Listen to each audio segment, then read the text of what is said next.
ఇది శీసపద్యం. ప్రతి శీసపద్యానికి అనుబంధంగా వెంటనే ఒక ఆటవెల్ది పద్యం కానీ ఒక తేటగీతి పద్యం కానీ వస్తుంది. మరి 2 పద్యాలు చెప్పుకుంటేనే మనకు ఒక పద్యం కిందకి లెక్క, ఒక భావం కిందకి లెక్క. చూడండి. శిరమెతరాదు మచ్చరకించి విషపు దౌర్జన్య కులమత హింసా పిశాచి నిలువగా రాదు పెన్ బలిసిపోయిన దుష్ట నయవంచ కాలిగోండాయిజమ్ము. శిరమెత్తరాదు మచ్చరకించి విషపు దౌర్జన్య కులమత హింసా పిశాచి నిలువగా రాదు పెన్ బలసిపోయిన దుష్ట నయవంచ కాలిగోండాయిజమ్ము. తొలచగా రాదు విద్రోహాన దేశ భాగ్యాల ధార్యతనులంచాల జలగా వచియింపగా రాదు ప్రతినిధియగువాడు పగననల్ మొలకెత్త పలుకుబడులా. వచియింపగా రాదు ప్రతినిధియగువాడు పగననల్ మొలకెత్త పలుకుబడులా. అందరూ అన్నదమ్ములన్న మధురమైన ధర్మమునకు దెబ్బ తగులరాదు. నాడురా సమేకత డిండిమము మ్రోగు వసుధ పొగడు నవ్య భారతమునా. మరి చూద్దామా. శిరము ప్లస్ ఎత్తరాదు, శిరమెత్తరాదు. శిరము అంటే తల, ఎత్తరాదు అంటే పైకి ఎత్తకూడదుని. ఇది శిరము ప్లస్ ఎత్తరాదు, శిరమెత్తరాదు ఉత్వ సంధి అంటే ఉకార సంధి. మచ్చరకించి, మచ్చ అంటే ద్వేషం, మచ్చ అంటేమి ద్వేషం. మచ్చరకించు అంటే ద్వేషించుని. మచ్చరి అంటే ద్వేషము కలిగినటువంటి వాడు, అంటే ద్వేషించేవాడిని మచ్చరి అంటామన్నమాట. మచ్చరకించి అన్న మచ్చరించు అన్న రెండు ఒకటే. మచ్చరించు అంటే ద్వేషించు, మచ్చరకించు అంటే కూడా ద్వేషించు. విషపు దౌర్జన్య కులమత హింసాపిశాచి. ఇక్కడ చూడండి. విషపు విషపూరితమైనటువంటి, దౌర్జన్యకరమైనటువంటి, కుల మత కులాలకు మతాలకు మధ్య హింసాపిశాచి, కులమతాల మధ్య హింస చెలరేగినప్పుడు అది ఒక పిశాచితో సమానం. అందుకనే హింసా పిశాచి అన్నాడు. హింస అనేది పిశాచి. ఇక్కడ రూపక అలంకారము, రూపక సమాసం వస్తుంది. రూపక అలంకారం అంటే ఎందుకు చెప్పుకున్నాం కదా. ఏమంటే ఉపమాన ఉపమేయములకు అభేదము చెప్తే అది రూపక అలంకారం అవుతుంది. అదే రూపక సమాసం కూడా అవుతుంది అనమాట. ఇందులో అనెడి అనే పదం మనము తీసుకుంటాం. హింస అనెడి పిశాచి. పిశాచి అంటే ఆడదయ్యం, ఆడదయ్యాన్ని పిశాచి అంటారు. తెలుసు కదా. మరి చూడండి. విషపూరితమైనటువంటి, దౌర్జన్యపూరితమైనటువంటి కుల మతాల మధ్య హింస చెలరేగి అది ఒక పిశాచిలాగా మారి మచ్చరకించి ద్వేషించి శిరమెత్తరాదు. మన భారతదేశంలో విషపూరితమైనటువంటి, దౌర్జన్యపూరితమైనటువంటి కుల మతాల మధ్య హింస చెలరేగి పిశాచి, హింస అనేది పిశాచి కుల మతాల మధ్య చిచ్చురేపి ద్వేషించి తల ఎత్తరాదు. అంటే మన భారతదేశంలో ఈ కుల మతాల మధ్య చిచ్చు అనేది ఉండకూడదు అని లెక్క. మరి నిలువగా రాదు పెన్ బలసిపోయిన దుష్ట నయవంచకాలి గోండాయిజమ్ము. గోండాయిజం అంటే అందరికీ తెలుసు కదా. గోండా రాజ్యం అంటారు. వాళ్ళు కష్టపడి సంపాదించుకుంటా ఉంటారే, అటువంటి వాళ్ళను బెదిరించి కత్తులు చూపించి భయపెట్టి వాళ్ళ దగ్గర నుండి డబ్బు లాక్కుంటారే, అటువంటి వాళ్ళు ఉన్నటువంటి సమాజము గోండాయిజం ఉన్నటువంటి సమాజం. అటువంటి సమాజం ఎప్పుడూ పైకి రాదు. చూడండి. పెన్ పెద్దగా, పెన్ అంటే పెద్దగా, పెన్ బలిసిపోయిన బాగా బలిసిపోయిందనమాట. దుర్మార్గమైనటువంటి, నయవంచకాలి. నయము అంటే మృదువుగా మాట్లాడడం. కొంతమందిని నయానా, కొంతమందిని భయానా మనము మార్చచ్చు. కొంతమంది భయంతో డబ్బులు లాక్కుంటారు అందరి దగ్గర, కొంతమంది మంచి మాటలతో మోసం చేసి లాక్కుంటారు. ఈ విధంగా గూండాయిజం అనేది మన భారతదేశంలో ఉంది కదా. అటువంటి గూండాయిజం అనేది బాగా బలిసిపోయింది కదా. అటువంటి దుర్మార్గపమైనటువంటి నయవంచకాలి, నయవంచక ప్లస్ ఆలి అంటే సమూహం, నేర్పుగా మోసము చేసే వారి యొక్క సమూహము, అదే గూండాయిజము. అటువంటి గూండాయిజం అనేది నిలువగా రాదు. మన దేశంలో అస్సలు ఉండకూడదు. మన భారతదేశంలో విషపూరితమైనటువంటి, దౌర్జన్యపూరితమైనటువంటి కుల మతాల మధ్య హింస అనేది ఉండకూడదు. గోండాయిజం అస్సలు ఉండకూడదు. తొలచగా రాదు విద్రోహాన దేశ భాగ్యాల దార్ఢ్యతను లంచాల జలగా. చూడండి, దేశములో ఉన్నటువంటి భాగ్యాల సౌభాగ్యం యొక్క మన భారతదేశం యొక్క సౌభాగ్య సంపదలు దార్ఢ్యత అంటే దారుఢ్యంగా ఉన్నాయి, బాగా దృఢంగా ఉందన్నమాట. మన భారతదేశం యొక్క సౌభాగ్య సంపద దృఢంగా ఉంది. అటువంటి దృఢంగా ఉన్నటువంటి మన భారతదేశ సౌభాగ్యానికి లంచాల జలగలు ఉండారే, లంచాలు తీసుకుంటే జలగలు, లంచాల జలగలు అంటే లంచాలు అనడి జలగలు, లంచాల జలగలు, లంచాలను పీల్చుకునేటటువంటి జలగలు. జలగ అంటే నీళ్ళల్లో ఉంటుంది, అది ఒక క్రిమి, ఒక పురుగు. ఆ పురుగు ఏం చేస్తుందంటే మనం కనుక నీటిలో కాలు పెడితే అది మన శరీరంలోనికి రంధ్రం పెట్టి లోపల నుండి రక్తం అంతా పీల్చేస్తుంది, జలగ అంటారు దాన్ని. అటువంటి జలగలు మన లంచాలు తీసుకునేవాళ్ళు. ఆ విధమైనటువంటి లంచగొండులు తొలచగా రాదు మన భారతదేశం యొక్క సౌభాగ్య సంపద కలిగినటువంటి దృఢత్వాన్ని, దార్ఢ్యత అంటే దారుఢ్యం అనమాట, అంటే దృఢత్వం, దానికి తూట్లు పడచకూడదు ఈ లంచాల జలగలు అనమాట. అంటే మన భారతదేశంలో లంచగొండి తలం అనేది ఉండకూడదు అని. వచియింపగా రాదు ప్రతినిధి ఎగువాడు పగ ననల్ మొలకెత్త పలుకుబడులా. పగ అంటే పగ, ననల్ అంటే మొలకలు. మనము చెరుకులు జిగిరేటప్పుడు కొనాన మొలక ఉంటుంది దానికి, దాన్నే చెరుకు యొక్క ననలు అంటారు, నానాకు అంటారు. అంటే కొనాను ఉండేది మోస్ అనమాట. ఆ విధంగా పగ అనేటటువంటి మొలకలు మొలకెత్తే విధంగా ప్రతినిధి ఎగువాడు పలుకుబడులను వచియింపగా రాదు. చూడండి బాగా, ప్రతినిధి అంటే ప్రజలు ఒక నాయకుడిని ఎన్నుకుంటారు కదా, అతడు ప్రజలకు ప్రతినిధి. సర్పంచ్ కానీ ముఖ్యమంత్రి కానివ్వండి, ప్రజల చేత ఎన్నుకొనబడినటువంటి నాయకులు, ఇంకా ఎంతోమంది నాయకులు ఉంటారు. ప్రజల చేత ఎన్నుకొనబడినటువంటి నాయకులు ప్రజాప్రతినిధులు. ఈ ప్రజాప్రతినిధులు అనేవాళ్ళు పగ ననల్, పగ అనేటటువంటి మొలకలను, పగ అనేది మొలకలు, ఇది ఏ సమాసము? రూపక సమాసం. పగ అనేది మొలకలను మొలకెత్తే విధంగా, మొలకెత్తే విధంగా అంటే ఎక్కువయ్యే విధంగా, పలుకుబడులు మాటలను వచియింపగా రాదు, మాట్లాడకూడదు. అంటే నాయకులుగా ఉన్నటువంటి వారు ప్రజల మధ్య పగను ద్వేషాన్ని రగుల్కొల్పే విధంగా మాటలు మాట్లాడకూడదు. మరి చూడండి, ఎవరందరూ మన భారతదేశంలో ఉండరే, మనమందరము అన్నదమ్ములమన్న మధురమైన ధర్మమునకు దెబ్బ తగులరాదు. మనమందరము భారతీయులము. నేను భారతీయుణ్ణి, భారతదేశం నా మాతృభూమి, భారతీయులందరూ నా సహోదరులు. సహోదరులు అంటే నాతో పుట్టినటువంటి వారు, నా అన్నదమ్ములు అనమాట. ఆ విధంగా మనం ప్రతిజ్ఞ చేస్తామా? భారతదేశం నా మాతృభూమి, భారతీయులందరూ నా సహోదరులు, నేను నా దేశాన్ని ప్రేమిస్తున్నాను అని మనం అందరం చెప్పుకుంటాం. అంటే మనమందరము అన్నదమ్ములము అన్నటువంటి మధురమైనటువంటి భావన మంది. మధురమైన అంటే తీయనైనటువంటి భావన. అటువంటి మధురమైనటువంటి ధర్మానికి దెబ్బ తగులరాదు.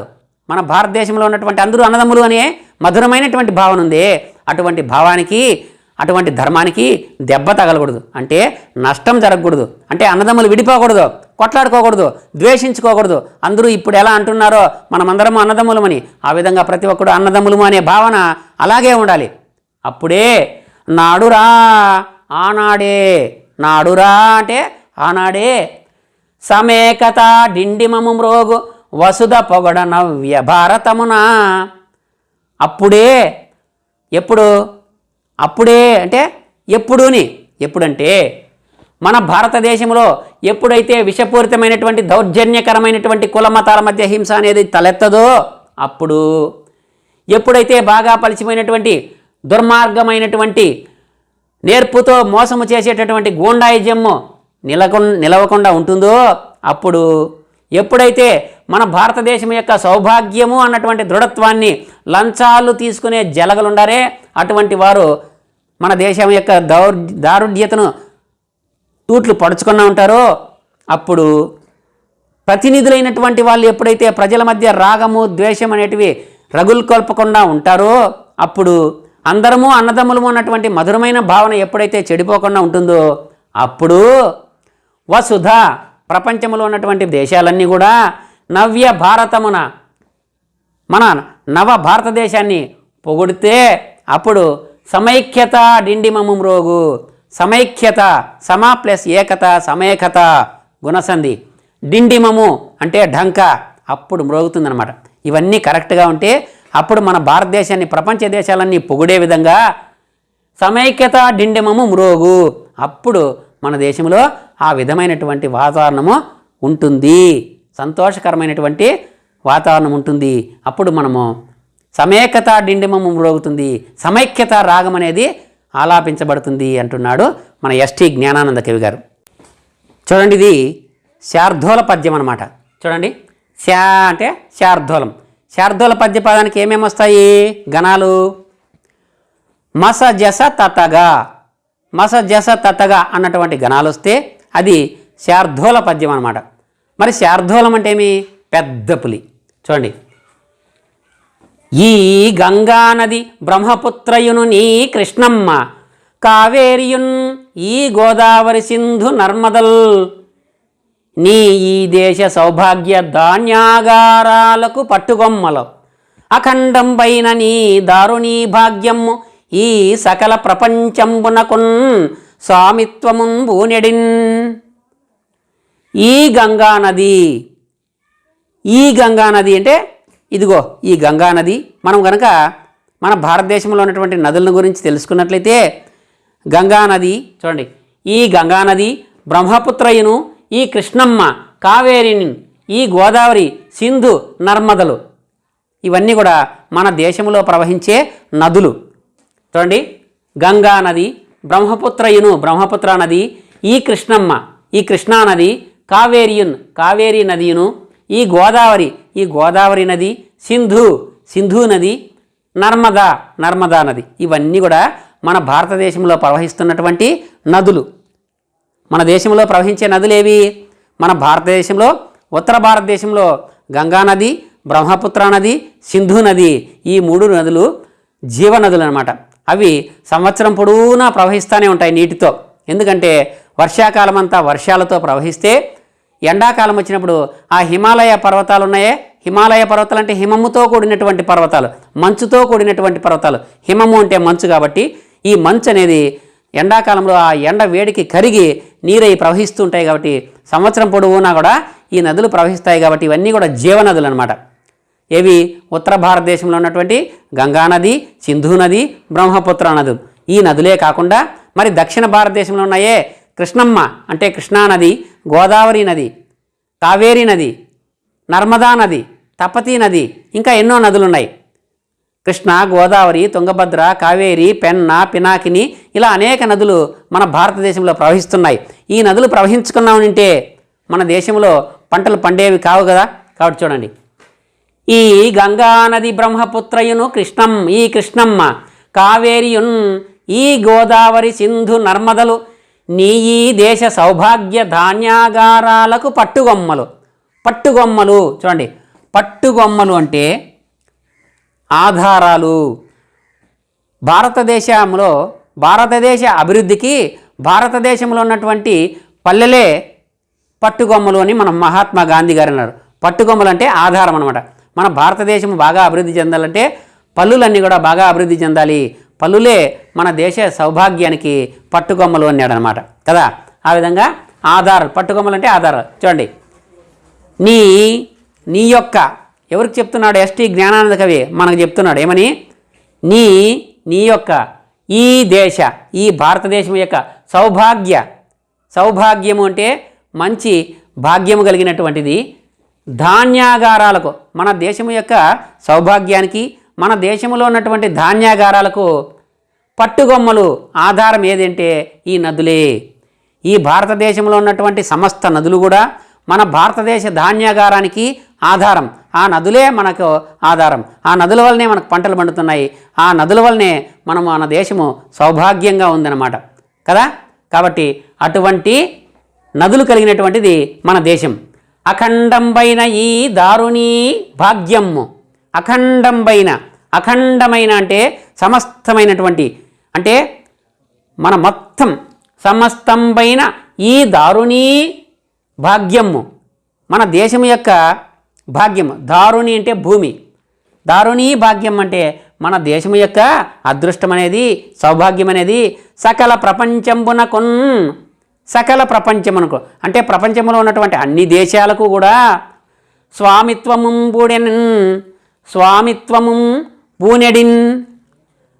మన దేశంలో గంగా నది, సింధు నది, బ్రహ్మపుత్ర నది, కృష్ణ, గోదావరి, తుంగభద్ర, పెన్న, పినేకిని, కావేరి, నర్మద, తపతి నదులన్నీ ప్రవహించడం వలన మన దేశము బాగా అభివృద్ధి చెందుతుంది. పంటలు బాగా పండించుకొని బాగా సౌభాగ్యం ఉన్నటువంటి దేశము మన భారతదేశం. ఈ అఖండమైనటువంటి ప్రపంచంలో మన భారతదేశము యొక్క కీర్తి దశ దిశలా వ్యాప్తి చెందుతుంది.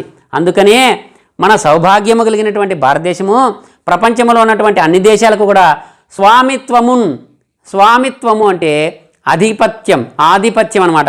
అంటే అధికారిగా ఉండేదానికి తగినటువంటి దేశం మన భారతదేశం. స్వామిత్వము పూనెడిన్ వహిస్తూ ఉంది.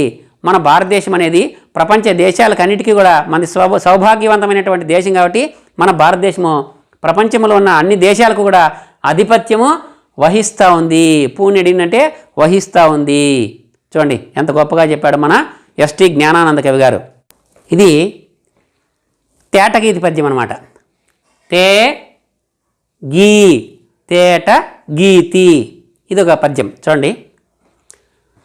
ముసలి సన్యాసి బాపూజీ బోసినోరు, ముసలి సన్యాసి బాపూజీ బోసినోరు, విప్పి పలికిన పలుకుకే విశ్వజగతి, విప్పి పలికిన పలుకుకే విశ్వజగతి, జ్యోతలర్పించే జాతికి ఖ్యాతి ఎదియా, ఆ మహామౌని నేల పాడయ్యనేడు, ఆ మహామౌని నేల పాడయ్యనేడు. మరొకసారి చూడండి. ముసలి సన్యాసి బాపూజీ బోసినోరు, విప్పి పలికిన పలుకుకే విశ్వజగతి, జ్యోతలర్పించే జాతికి ఖ్యాతి అదియా, ఆ మహామౌని నేల పాడయ్యనేడు. ముసలి సన్యాసి బాపూజీ బోసినోరు, విప్పి పలికిన పలుకుకే విశ్వజగతి, జ్యోతలర్పించే జాతికి ఖ్యాతి ఎదియ, ఆ మహామౌని నేల పాడయ్యనేడు. చూడండి. ముసలి సన్యాసి బాపూజీ బోసినోరు అంటే బోసినోరు అంటే ఏమంటే పళ్ళన్నీ ఊడిపోయినటువంటి నోరు బోసినోరు. చిన్న బిడ్డలకు కూడా పళ్ళు రాకముందు అది బోసినోరు అంటారు. బోసినోటితో నవ్విన నవ్వు చాలా అందంగా ఉంటుంది చిన్న బిడ్డలప్పుడు. మరి ముసలి వాళ్ళు అయిపోనిచ్చి పళ్ళన్నీ ఊసిపోతాయి కదా, అది కూడా బోసినోరే. మన గాంధీ మహాత్మునికి పళ్ళన్నీ ఊసిపోయిన తర్వాత ఆ బోసినోటితో ఎంతో అందంగా కనిపించేవాడు. చూడండి. ముసలి సన్యాసి బాపూజీ, బాపూజీ మహాత్మా గాంధీనే బాపూజీ అంటారనమాట. మన భారతదేశానికి స్వాతంత్రం సంపాదించి పెట్టింది ఎవరు? మహాత్మా గాంధీ బాపూజీ అనమాట. అందుకే అతన్ని చాలా గొప్పగా పిలుచుకుంటాం. ముసలి సన్యాసి బాపూజీ బోసినోరు, విప్పి పలికిన పలుకుకే విశ్వజగతి, విప్పి పలికిన బోసినోటితో అతడు ఏం మాట్లాడాడో ఆ పలుకులకు విశ్వజగతి, ఈ విశ్వమంతా కూడా ఈ ప్రపంచంలో ఉన్నటువంటి అన్ని దేశాలు కూడా జ్యోతలర్పించే, జ్యోతలు ప్లస్ అర్పించే, జ్యోతలర్పించే. జ్యోతలు అంటే ఏమంటే జోహార్లు అంటే వందనాలు, నమస్కారాలు. అంతటి గొప్ప మహా వ్యక్తి మన బాపూజీ గారు అనమాట. మరి అతడు ఏం చేసినాడు, ఏం పలికినాడు? ముసలి సన్యాసి బాపూజీ బోసినోటితో ఏం పలికినాడు? విప్పి పలికిన పలుకుకే. అతడు విప్పినటువంటి నోటి నుండి నోరు విప్పి ఏం పలికినాడు? ఏం పలికినాడంటే అతడు ఎప్పుడు కూడా అహింస పరమోధర్మ అన్నాడు. అహింస అనే సిద్ధాంతంతోనే భారతదేశానికి స్వాతంత్ర్యాన్ని సంపాదించి పెట్టాడు. అతడు హింస అనేది పాటించలేదు. ఎప్పుడు కూడా అహింసా ధర్మమే అతడు అవలంబించాడు. కాబట్టి ఆ అహింసా ధర్మాన్ని ఆదర్శంగా తీసుకున్నటువంటి మన యావత్ ప్రపంచం దేశాలు కూడా మన మహాత్మా గాంధీకి జోహార్లు అర్పించినారు. చూడండి ఎంతటి గొప్ప ఖ్యాతో. జాతికి ఖ్యాతి ఎదియా జాతికి, ఏ జాతికి? మన భరత జాతికి ఖ్యాతి అంటే కీర్తి అదియా, అదే మన భరత జాతికి గొప్ప కీర్తి.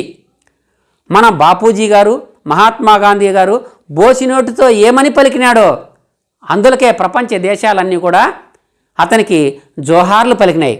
అదే మన యొక్క భారతదేశానికి వచ్చినటువంటి కీర్తి. జాతికి ఖ్యాతి ఎదియా, అదే మన భారతదేశానికి ఒక కీర్తి. ఆ మహామౌని ఎవరు? బాపూజీ గారు. ఆ మహామౌని నేల, అతని యొక్క నేల, అతడు కలలుగన్నటువంటి నేల. అతడు ఏమి ఆకాంక్షించాడో మన భారతదేశం ప్రపంచ దేశాల్లో అత్యున్నమైనటువంటి స్థానంలో ఉండాలి అన్నటువంటి కలలు కన్నాడు.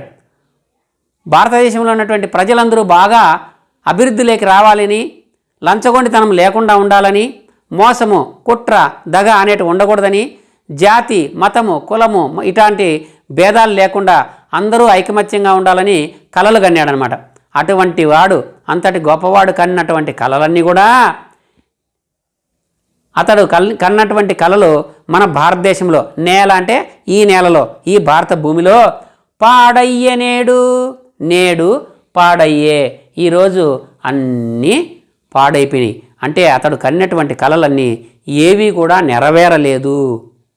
గాంధీ మహాత్ముడు కలలు కన్నటువంటి మన భారతదేశం, అతడు కనినటువంటి కలలు కలలుగా అయిపోయినాయి. ఈరోజు అవన్నీ కూడా ఎక్కడా అతడు కనిన కలలు జరగలేదు అని ఎస్టీ జ్ఞానానంద కవి గారు మనకు హితబోధ చేస్తున్నాడు. కనీసం ఎప్పటి నుండైనా లంచాలు లేనటువంటి దేశంగా, దౌర్జన్యాలు లేనటువంటి దేశంగా, అన్నదమ్ములు అందరూ కలహించుకోకుండా ఐకమత్యంగా భిన్నత్వంలో ఏకత్వాన్ని పాటించే విధంగా, సౌభాగ్యాలతో, సిరి సంపదలతో మన భారతదేశం ఐకమత్యంతో తొలతోగాలన్నటువంటి అతడు కనినటువంటి కలలను మనం సాకారం చేయాలని మనకు ఎస్టీ జ్ఞానానంద కవి గారు సందేశం ఇస్తున్నాడనమాట. చూడండి, సందేశం అన్నటువంటి పాఠ్యాంశంలో చివరి పద్యం ఆట వెలది పద్యం. ఆ వే అంటే ఆ అంటే ఆట, వే అంటే వెలది. చూద్దామా? దేశభక్తి మరియు దేశ సమగ్రత ప్రజల నాడులందు ప్రబలి కర్మభూమియగు నఖండ భారత మహా క్షితిని నెగురు ప్రగతి కేతనమ్మో. మరొకసారి చూడండి. దేశభక్తి మరియు దేశ సమగ్రత ప్రజల నాడులందు ప్రబలి కర్మభూమియగు నఖండ భారత మహా క్షితిని నెగురు ప్రగతి కేతనమ్మో. క్షితిని నెగురు ప్రగతి కేతనమ్మో.